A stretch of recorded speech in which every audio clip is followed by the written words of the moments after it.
Hello, friends. Hello, Minnesota. Thank you, Ken, for that kind introduction.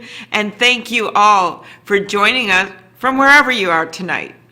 To the DFL activists and stalwarts out there, to the new people that have joined our party, your grit and determination amaze me. You are truly the hardiest of the heartland.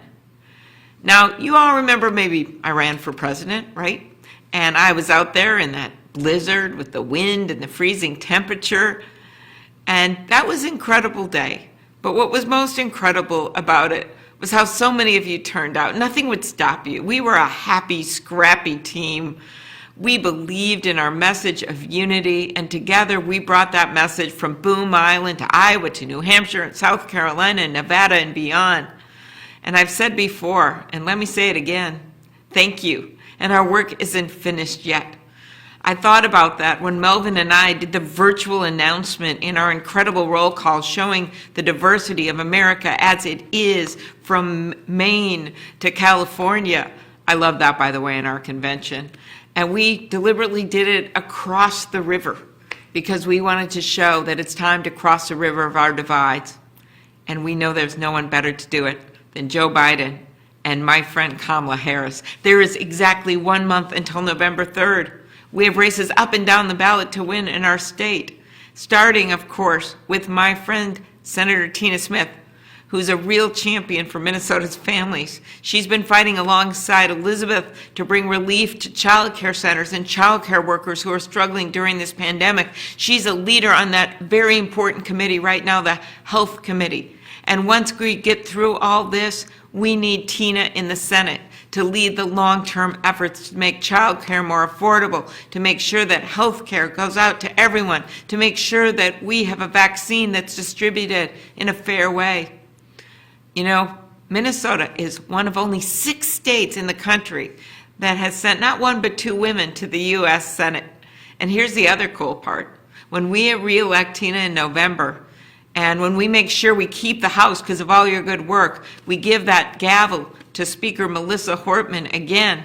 And then, and we are so close to doing this, we win back the state Senate, making Susan Kent the majority leader. Guess what, DFL? We will be the only state in the country to have 2 women in the Senate and 2 women in these important leadership positions. That's going to be great.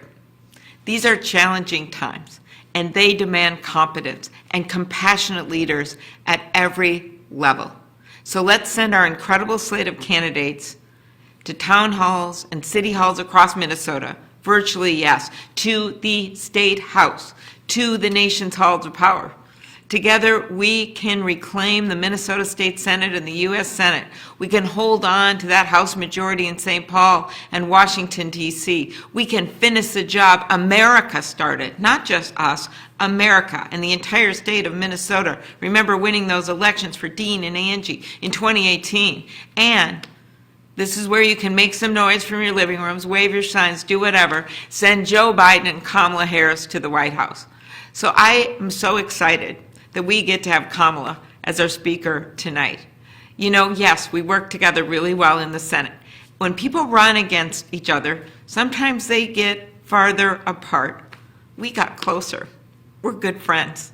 We, in fact, spent the night before Thanksgiving with our families together in some hotel in Iowa. I don't know why we were there. No, we were there because we were fighting for our democracy.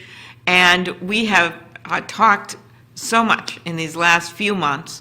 And I just can't tell you what a great vice president she will be. And by the way, she is fun as she is fierce.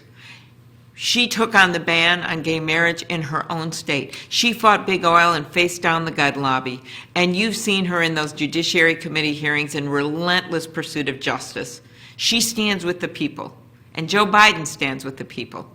He's been doing it all his life, whether that was ushering in the Affordable Care Act, a big deal, or helping bring our economy back from the recession. The 2 of them will be ready to go on day 1. And we know how high the stakes are. Wildfires spreading, climate change unchecked, divisions growing, people out of work, small businesses struggling, students and teachers starting school in less than ideal conditions, that's putting it mildly, first graders learning to use the mute buttons. At the Republican National Convention, I go back a tale of two conventions. In 2016, Trump said, "I alone can fix this." Right. Look where we are now. Now, at this last convention, I don't care how many arias he had belted from the balcony. I don't care how much lawn they trampled in front of the White House. All that time, people were dying from the coronavirus. And there he said, "You made the world safer." Really? But as Joe Biden had said recently, divisiveness doesn't make America safer. Breaking promises to workers doesn't make America safer. Ignoring science doesn't make America safer. We need a president who will fight for those who've lost their jobs, because this administration is selling American workers out when we need to buy American. Someone who will fight for our teachers and parents who are doing work they didn't sign up for, juggling parenting and education, and literally juggling their kids on their laps while they're working, keeping a roof over their heads. It didn't have to be this way, but here we are. We need someone who will look out for our seniors, like my 92-year-old dad. Just after my husband recovered from being really sick from the coronavirus, my dad got COVID. And I'll never forget visiting him in the assisted living through a glass window. And he has Alzheimer's, and he's standing there, and I'm talking to him. He knows who we are, but he can't figure out what's going on. He looks so small. I thought it was going to be the last time I saw him. Well, somehow he got through it. But so many weren't so lucky. So yes, we need a president who will manage us through this crisis and get us to the day after tomorrow, so we can work on all those big things that we have been talking about, to make sure we tackle climate change and immigration reform, and do something about racial justice and police reform, and make sure we do something about child care and work-family leave. The American people are with us. And now, we need a president who will appoint Supreme Court justices who actually believe in justice. Justice Ruth Bader Ginsburg was an icon, a hero. On the bench, she pursued justice relentlessly. Out in the world, she made justice cool. Who becomes an international icon with their own hashtag in their 80s? I'll never forget when my daughter was in college. We were at an event where the notorious RBG and I were both getting honored, so we got a picture with her. And Abigail was so excited to have this for a Facebook photo of the three of us, but she came up to me later, "Mom," she says, "it's a notorious RBG. I hope you don't mind. I cut you out of the photo." You know, our nation has been forever changed because of Justice Ginsburg's work, and it certainly will not be the same without her. In her final days, Justice Ginsburg made her wish clear, that a new nomination would not come until after a new president is sworn in. Yet in the hours after she tragically passed, President Donald Trump and Majority Leader Mitch McConnell made it clear that they would not honor her dying wish. I'm not a judge, but in my opinion, that's unconscionable.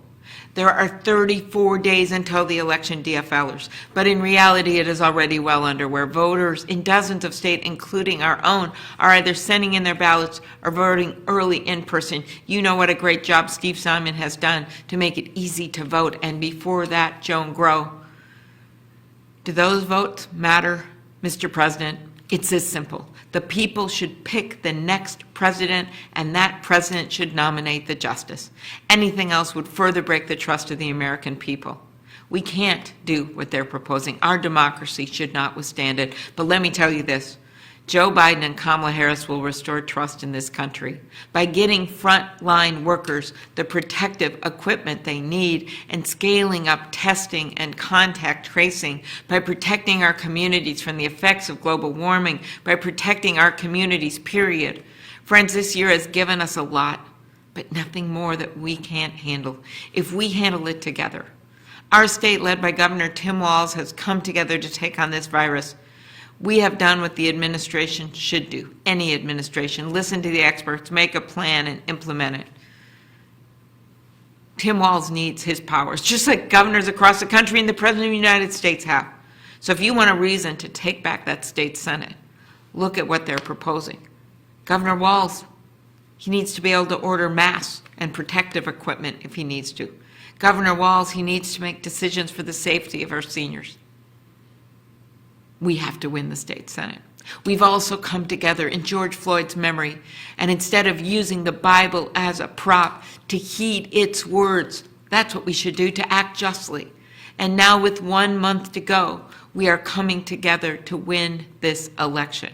You know, with so much going on, it's easy to get overwhelmed by the immediate. I literally have to wake up every day and think, eyes on the prize. What do we want to do? We want to win our election. We want to bring decency and dignity back to the White House and the halls of the U.S. Senate. We can get bogged down in what's happening today and what's the latest fight on social media and what Donald Trump has said. But DFLers, it's time to start thinking about tomorrow.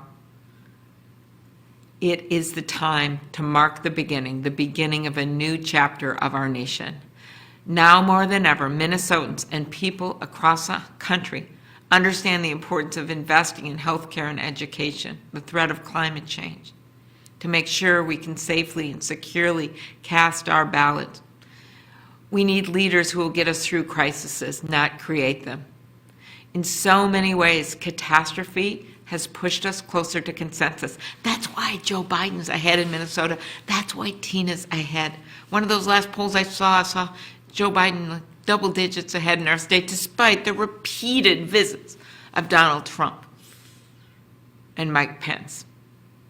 Guess what? Our people know otherwise. Now, I need you to reach out to your friends that don't always vote, to your family members. Some of them don't always vote.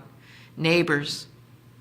Some of it you're going to be doing virtually, some of it when you're outside, some of it you're going to do by calling people, and then those independents and moderate Republicans, let's reach out to them too. Let's make this election not just as a referendum as what has been, but what can be. Let's get out the vote like our future depends on it. Let's get out the vote, as Michelle has said, like your life depends on it. Let's get it done. I want to see you again in person when we will celebrate this victory. Let's get it done. Thanks, everyone.